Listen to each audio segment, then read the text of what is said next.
David reminded me yesterday that theater has been part of and shaping communities since the time of the ancient Greeks.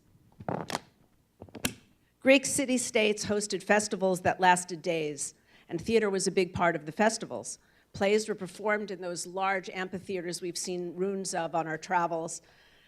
They had extraordinary acoustics, which was a good thing because there were no microphones, and they reached thousands of people at a time. Families attended with their children and servants and would bring food. If the play wasn't good, the audience would throw food at the actors to chase them off the stage. But also, prizes were often awarded for the best play and a party for the winner, just like our Tonys. It's my pleasure to introduce today's theater panel, who will discuss the roles contemporary theater plays in shaping our communities now. Michael Barker joined the Westport Country Playhouse as its managing director in 2016.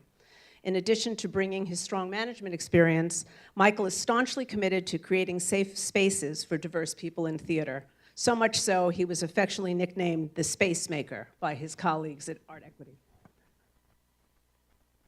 It's important to know the tidbits about people in the background. Carol Schweid is co-founder and artistic director of Play With Your Food.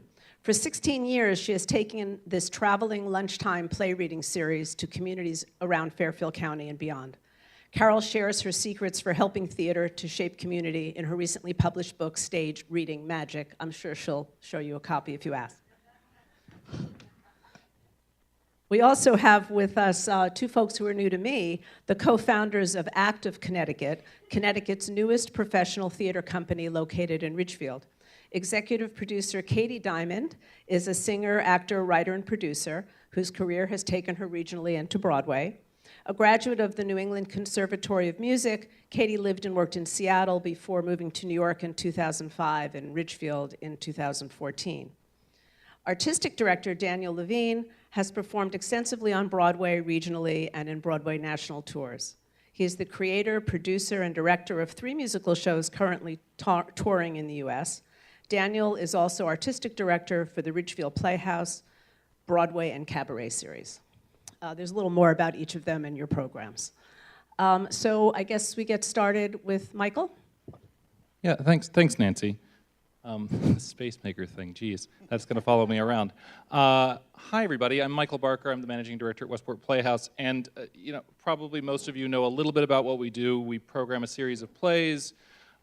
We have a series for families. We have script and hand readings. We have a new works program. But today, what I want to talk about with regard to placemaking is what an institutional theater with a campus can do responsively and iteratively to be a part of the conversation, to be a part of the zeitgeist. My favorite thing to say about theaters recently, and I didn't make it up and I can't remember where I heard it, but is that modern American theaters need to be less like cathedrals and more like libraries. We have to, in order to engage with our communities, we have to be more responsive, we have to be more open, we have to be more available. So the first thing I'll talk about, and this is the lovely campus, and if you look here at the front of the porch, one of the things that we did since I've been here, I don't know if you guys remember, there was an election in 2016, and after that election happened, the national dialogue in the theater community, as you might imagine, is quite progressive, and people at the Public Theater in New York were wondering, what can we do? What can we do to mark this? What can we do to make a statement about community, to come together after a very, very divisive year, 2 years?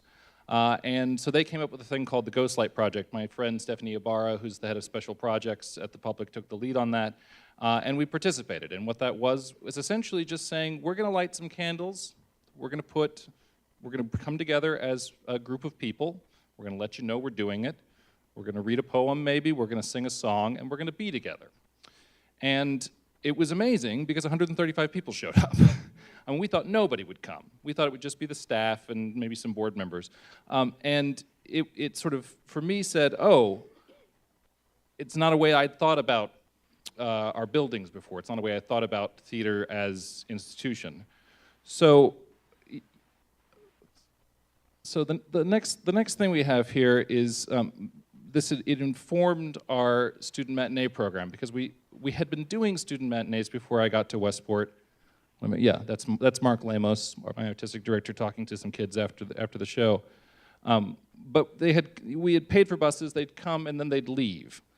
And so we started to talk about dialogue. We started to talk about how we get into the classroom before they get here, and how when they come to our campus, we have a discussion about the work and about how you engage with theater before you engage with theater. And then after you engage with theater, how you engaged with it. And then take it back to the classroom. So it was sort of all part of the same continuum of trying to reinvent the way that our space works.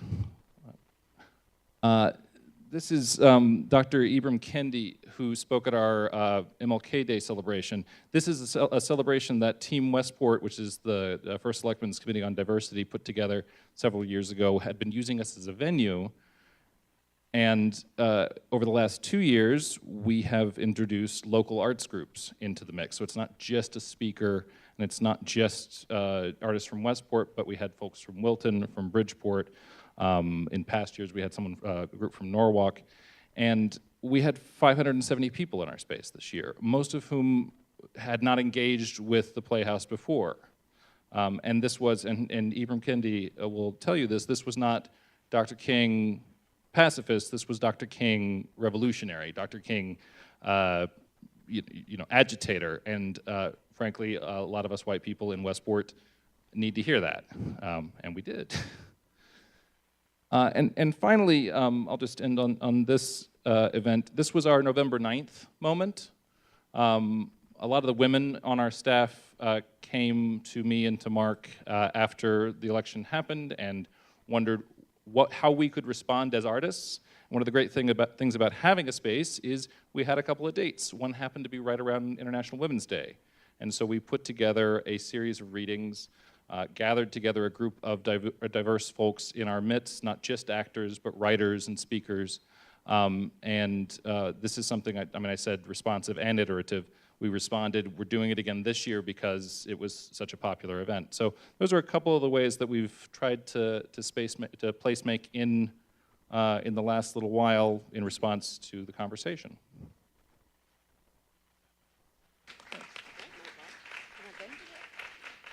Thank you, Michael, and he stayed within his time. Carol, you're up. Okay. Hi, I'm Carol Schweid. We do a program, and it's called Play With Your Food. That's our main thing that we do. And actually, Nancy and I started this 16 years ago. And we thought, wouldn't it be interesting if we got people together at lunchtime to share a meal together and then watch one-act plays, read but rehearsed by professional actors, really good pieces of theater that we would search out and find, and then have a discussion with the audience after. And 16 years later, we are in 3 communities. We're in Westport, we're in Fairfield, we're in Greenwich, we're now in Rye. And not only have we had the success of building our audience and gathering people together to share these beautiful pieces of writing, but we also now have a film series that Nancy curates, and she brings up short films from the Tribeca Film Festival and always brings a filmmaker, a young filmmaker, and interviews them. So part of our thing really is to shine a light on the dark corners, if we can manage to do it. We search out plays because of the fact that we don't do full productions. We do something called staged readings. And so what happens is people get a script and they read it and they practice and go through it, but if you notice, they're carrying their scripts. So if something happens on Tuesday in the country and we find a story about it in the Huffington Post, we could actually read that on Thursday. We try to stay in tune with what people, want to hear, or we feel like we want to share. Last year we were able to do, we do a lot of Neil Simon, we do a lot of contemporary comedy, and we also are able to do a play by Brecht, written in 1939, about the Jewish wife leaving Berlin, telling her friend she's coming back in 3 weeks, and she's never going to ever be there again. We try to find really good pieces of serious theater that will resonate with people, and then we surround them with comedy. So that's kind of what we do, and we feel like live theater is almost a novelty these days. And we work with amazing professionals, we pay them, and we work with about 75% of our professional actors are Fairfield County, and the young ones we bring up from the city.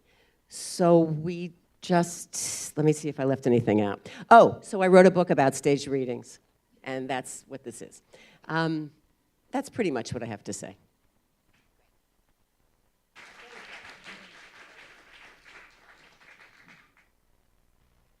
Thank you, Carol. Daniel? Yeah, we have a video that we could start with. That's available.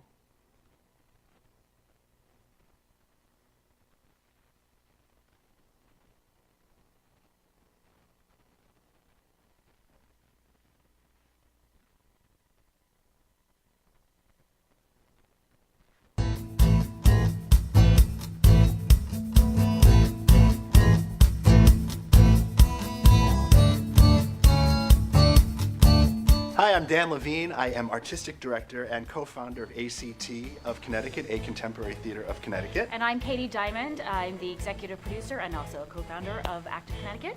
I'm Brian Perry, resident music director of Active Connecticut. And we are standing here in the lobby of what will soon be our brand new home here in beautiful Ridgefield, Connecticut. That's right. And we are so excited to bring professional Broadway caliber theater to this community, to our area. We have a mission to bring New York actors as well as actors from our community into one space to present limited engagement runs of Broadway musicals and plays. We've all lived in Ridgefield for a number of years now, and we all just love this community. We're obsessed with this community, and we just think it's a perfect place to begin this theater company. If we head down the hall, we'll get to the auditorium.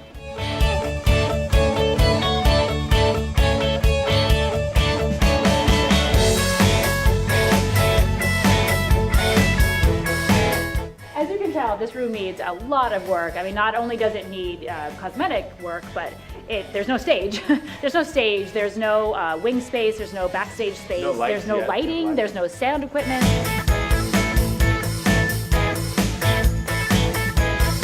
We were so lucky to stumble upon this historic Schlumberger property. We really were. It's an amazing space. It's perfect for what we need. It's a 199-seat theater, gorgeous space that is really a diamond in the rough. It's a mess right now, but we're so inspired by the space, and one of the coolest things about it is it's got this mid-century modern feel that it is absolutely our intention to preserve. So that was about, how many months ago was that now? That was about a year ago, and we are nearing our complete gutting of this facility, and the renovation is nearly done. And we open in June with Mamma Mia, our first equity production. It's a full equity theater, and it's 179 seats, is that right? 174 seats, and it was about a $1.5 million renovation. And the support that the town of Ridgefield and the surrounding communities have given us has really been stunning and remarkable.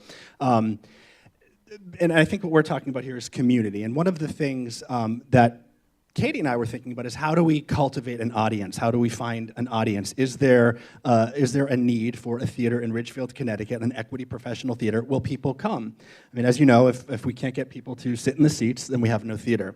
And we're not lucky enough to be an existing theater company that's just moving spaces. We've renovated this huge facility, and we're a brand new theater company as well. So that's sort of the challenge. I have been artistic advisor at the Ridgefield Playhouse, the Broadway and Cabaret series, a series that I started about 6 years ago at the Ridgefield Playhouse. And when I brought the idea to Allison Stockel, the executive director of the Ridgefield Playhouse, rightly so, I was met with a little resistance. Like, I don't know that there's an audience for this kind of thing in Ridgefield. We are known as sort of a rock and roll venue or a comedy venue. They're also a movie theater. And so the Ridgefield Playhouse is our town's performing arts venue. They do over 250 one-night performances a year.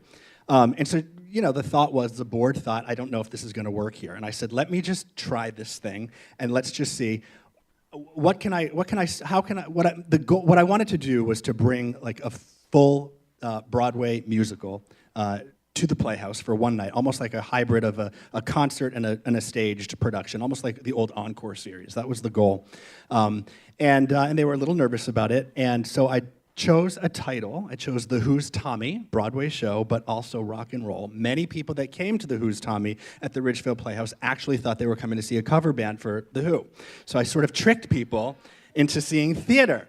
And it was a huge success. It was a huge, huge success. And many, I'd say 50% of the audience was like, oh my God, I didn't even know this play or this musical existed. What's next? And so what did that tell us is that people are, when exposed, and when exposed in the right way, people are, in fact, interested. We followed up the next year with Jesus Christ Superstar. I wanted to make it a little bit more theatrical and less rock and roll. We sold out immediately. This year it's Joseph and the Amazing Technicolor Dreamcoat, a co-production with ACT of Connecticut until our space is ready, which will be in May, and we open in June.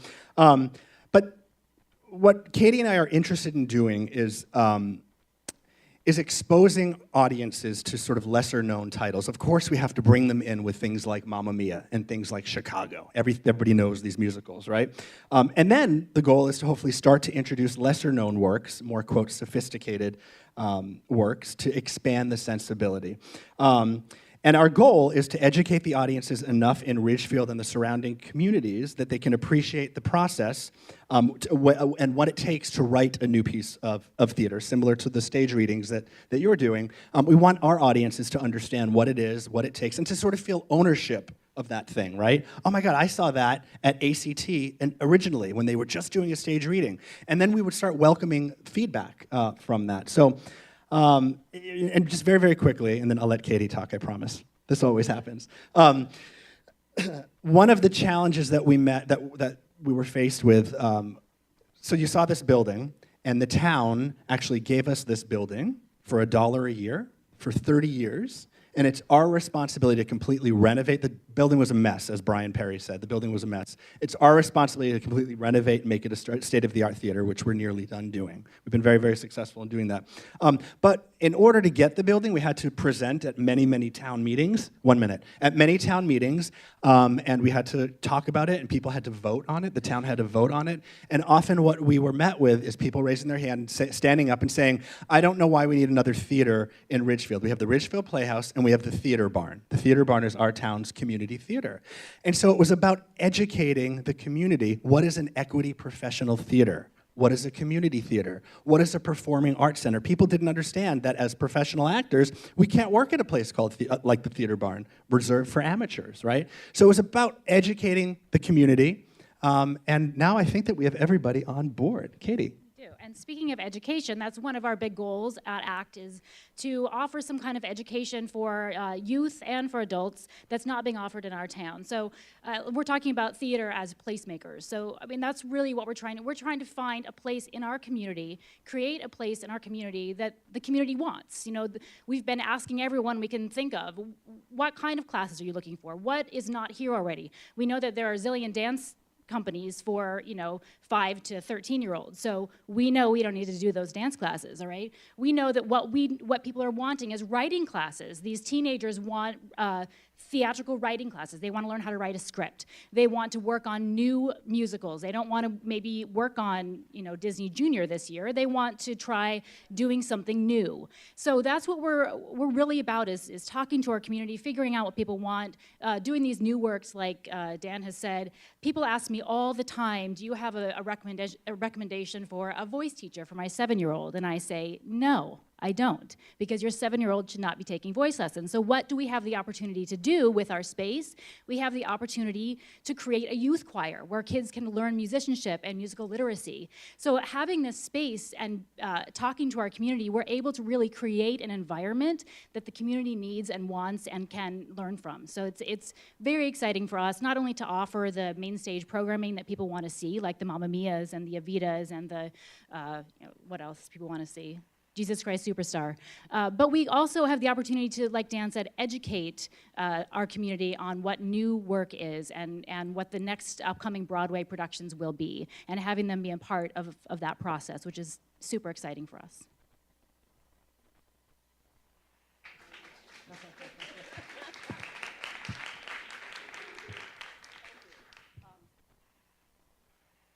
Hello? Okay.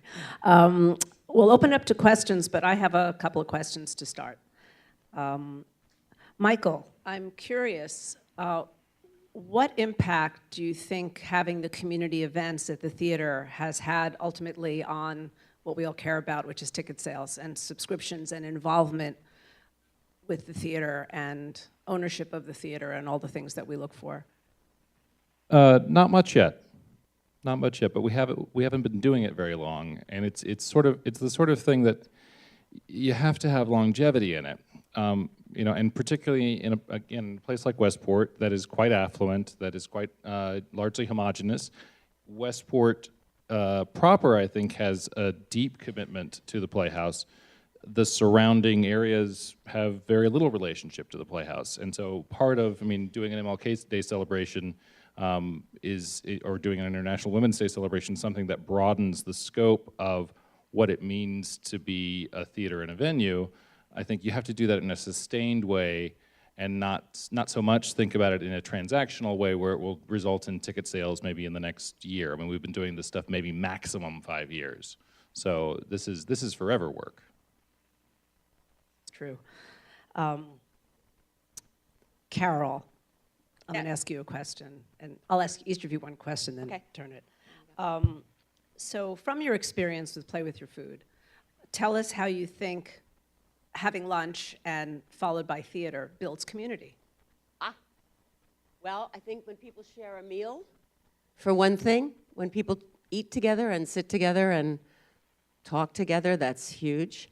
It's interesting, I think about this a lot, because we've had an audience now, we have people who've been coming for 15 years, and everybody has an opinion about stuff. We have really encouraged the audience to take ownership, so that if somebody doesn't like a certain kind of play, they'll tell us.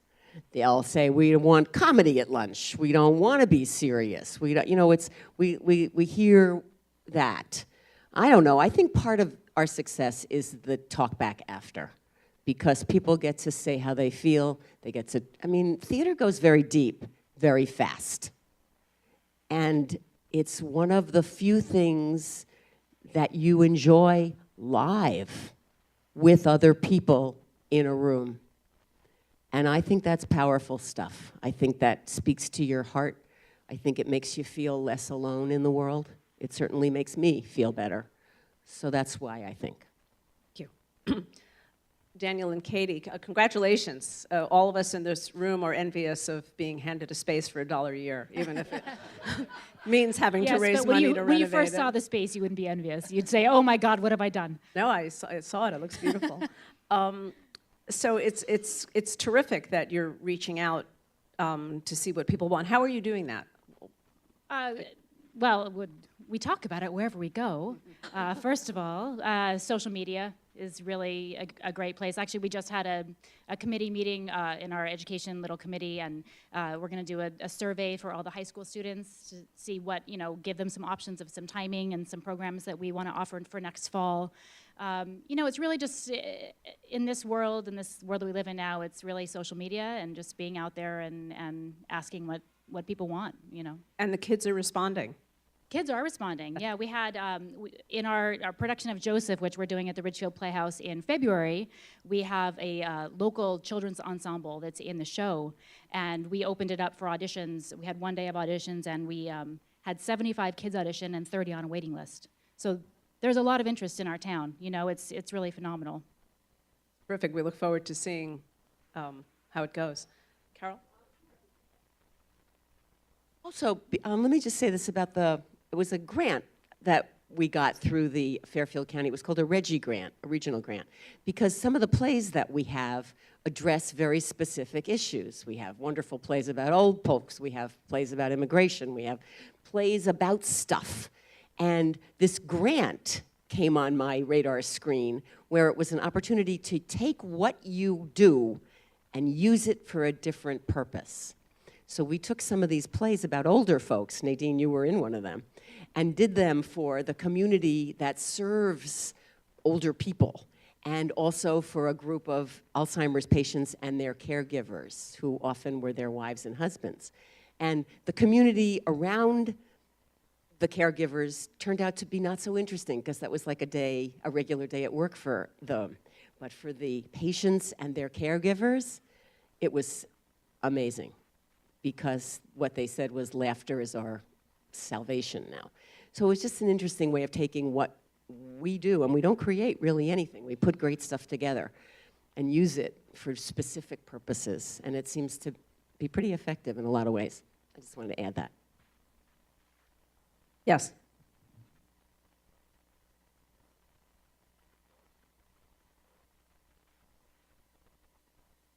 Hi, I'm Elizabeth Howard. I'm a writer from Stratford. So I have a question that any of you can address, and it's how do you balance your commitment to your town, which you're sort of tied to, and although I don't think you are, but versus your desire to sort of court a regional audience? I think I can probably speak effectively to that. So I'm still very new to the Playhouse. And I come from a regional theater background. Not without going into too much detail, the Westport Country Playhouse is unique in the American regional theater in that it was planted by people from New York 87 years ago, but the community did not found this theater. It has been refounded a number of times, and it's had some degree of community involvement. I think we have a high degree of community involvement in Westport now, but there has always been an aspiration, and the size of the venue dictates that it needs to draw from the surrounding communities. When you do something like Camelot, they come in droves. When you do something like Grounded, which is a play about a woman drone pilot, they stay away in droves. And you know, that's facetious, but programming drives it. But we have an artistic mission, so it's not all going to be candy, and it never will be, certainly as long as Mark Lamos is the artistic director, and I support his mission. So a lot of it is, I guess, ultimately things like diverse audiences, younger audiences, diverse geographies are expensive. And it requires a philanthropic base, which we thankfully have because there's a fair amount of philanthropic money in our immediate community that already has a commitment to us. So as we shift our focus outward to places like Bridgeport, to places like Norwalk, Darien, Trumbull, where I live, I mean, people will come, it's just you have to get to them and you have to convince them that they have a place at the table. And so much, I was hearing you talk about social media. I love social media. I'm addicted to Facebook, but there's no substitute for face-to-face. And what we do, I know you weren't saying there was, but what we do is unmediated conversation between people. And once I can get people to come once, I swear to you I can get them to come again. It's just that first getting people over the edge. But it's quite expensive. Marketing's expensive. We calculated, actually, I don't stop talking, but that it was $50 per person under 30 just to get them in the door, and that's giving them free drinks. Anyone else? Yes, in the back. Well, I'm really interested in hearing your description of the Playhouse. I have lived in Fairfield County since 1964. And I think I've been coming to the Playhouse since 1965. Thank you. At that time, I lived in Stamford. Now I live in New Canaan. I have never imagined that the Playhouse was a Westport-only product. And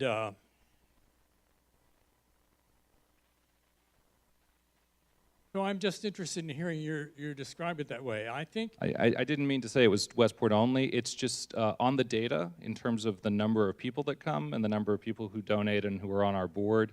The bulk is from Westport, and we have wonderful patrons from all over the county. That, absolutely.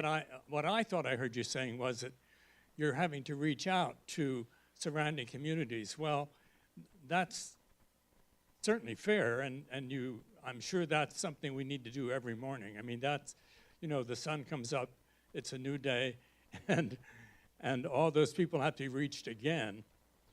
But it isn't really, historically, isn't really accurate that people from the surrounding communities have not been involved with Westport. You're certainly right that Westport has reinvented itself several times. in the time I've watched it. I might have more to say, but I'm not going to pretend to do that right now. I am very interested in how equity theater, and this is going to be true in Ridgefield, professional theater has different levels. And if you have a full equity theater, that's one thing. If you have 2 equity roles in a production, that's another thing. If you're doing education for children, and you are cooperating with the schools, that's one thing. If you're competing with the schools, that's an entirely other thing. What we do with performance art in this county and for that matter, the rest of Connecticut, is extremely important, and it should pull the passion of all of us to be interested and supportive and curious about how that proceeds. Thank you very much. Thank you. There was a question up front. Did you have a question? I guess my first of all, the Ridgefield Playhouse brought Esperanza. Oh my God. I drove a very long time to see that. You guys do great shows. But a few years back, the Westport Playhouse was part of Sisterhood of the Traveling Pants being recorded there, the movie. And it was also in Bridgeport and Fairfield. And I've noticed in Bridgeport, they're doing they're opening up the old theaters and old buildings and using it for movie productions. So I'm wondering if there was an impact or somehow it brought more attention to the Playhouse or the community, or is it just like, oh yeah, that happened and then we moved on? Because it's like in Bridgeport, I don't see the ripple effect. So I'm just wondering if on the other end, it might have had an impact. I guess the answer is not really. There's such a rich history in the town of Westport artistically and at the Playhouse, certainly even in the last little while where you had Joanne Woodward, who was the artistic director, and Paul Newman on the porch, and before that the Jim McKenzie era, where every star from New York has performed on the stage because they would come through on the straw hat circuit. So that's certainly a part. People know that happened. People know that's part of the history. But I think it's just one part of it. Elodie. Okay, I'm going to try and find the question in this, but I think the panel you spoke on, where art really is coming authentically from through the artists and speaking to the community, and what you've touched on about the role of philanthropy. And these aren't always in the same arena. And I worked on a project for 2 years at the Westport Country Playhouse that I want to just use as an example, where business and the philanthropists weren't driving the art. They were absolutely critical, but it was called Placemaking. So for 2 years, I would go in, work with kids in the housing project in Norwalk, where each kid wrote their own play, and then it came together with people at the Playhouse, directed by professionals from Play With Your Food, Theater Artists Workshop, professional actors, professional directors, and the kids who had written the plays, bringing their whole families to the Playhouse, a beautiful setting, and seeing their plays come to life, done by professionals. And it was an extraordinary program, but it was very expensive. And do those kids end up being the audience tomorrow, next week? Probably not that many came to the Playhouse after that. I know they have ticket deals and they give tickets, but over time, this experience of how we teach and nurture young people to enjoy the arts, and how we blend the philanthropy and the creative act, where I'm going to speak as from the artist's point of view, where the artist is really still driving.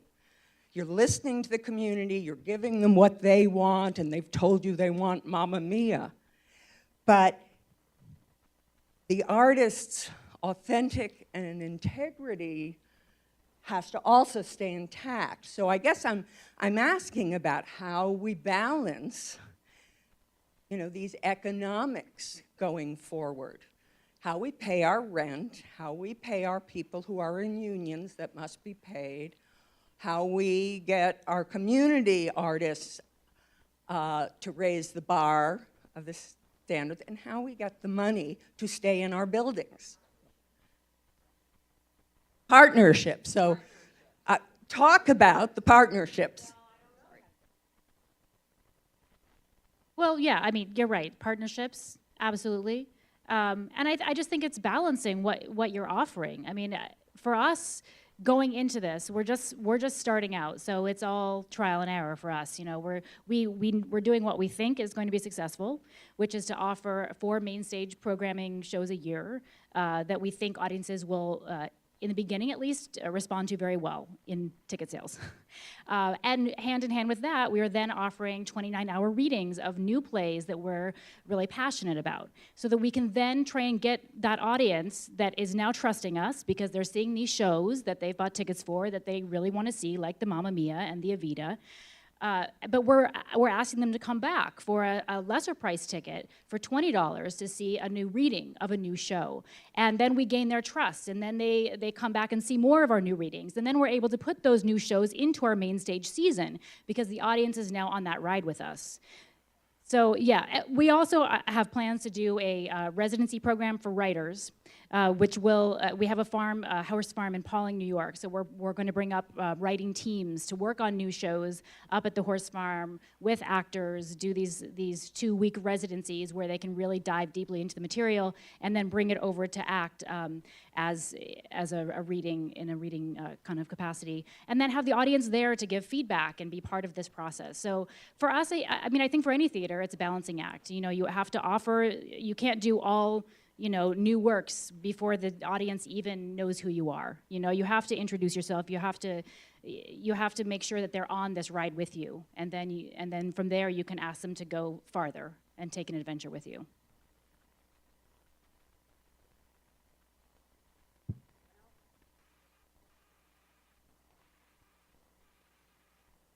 Hi, I hope this is not too specific. I'm Crystal Chumney. I'm from New Canaan Library. And I was actually hoping to get your feedback on how you think public institutions can partner with someone like a Playhouse. You obviously have a venue. I have one too. I've struggled with kind of how to approach this, and I have my ideas, but I'm curious about, what have you thought about, how you could put on either rehearsals or before final production, exposing your programming to a wider audience, but using a separate venue and somebody who would partner, but say like all our programs are free and open to the public. But I'm just curious for your feedback, and if that's a no-go, you can say that too. Words about that. We have a holiday program that we call, because everything we do is a reading, so we call it Seasons Readings.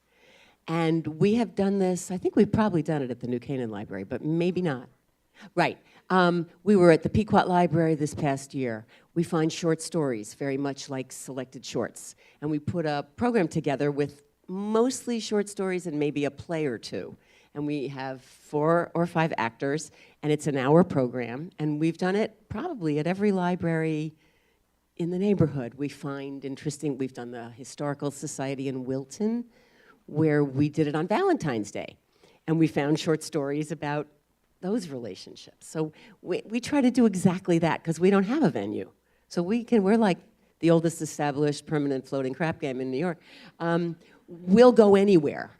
And we love to do that because we build our audience that way, and we get to, I don't know, it's a lot of fun. So that's one answer. And I think for the guy that has the building, I mean, on the institutional side, there's a habit of building it yourself, right? And that's from the 60s, from when the original theater movement was begun. I mean, obviously this theater is older than that, but it's transformed over time into something much more like a Hartford Stage or a Longworth than what it once was. And I think the answer to your question is we need to be in dialogue and conversation about it. I talked to Bill Harmer a lot about what we can do together. We have done some things together. We can do more. He's the Westport Library Director. Westport Library Executive Director. Thanks. But I think it's a simpler, it's a lighter lift because this is the way that Play With Your Food operates. When you have an institution and a building and a history and we've been used to producing in a certain way, it's 2018, we have to break molds. So I think it's about being in dialogue. We've also made a commitment with our theater, with our new venue, to allow other nonprofits, arts organizations in Ridgefield to utilize the space when we're not. And we're figuring out a very, very structured calendar so that we know when all that availability is. The Ridgefield Chorale, the Ridgefield Symphony, the film festival. We're opening our doors to other not-for-profits because we feel that's important.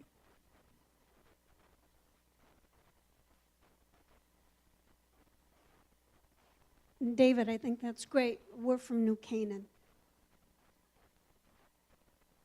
So you said Ridgefield, this part of this FC Buzz, and this is Fairfield County. Could you open it to New Canaan? Ask the executive director. I think we can make an exception. Thank you.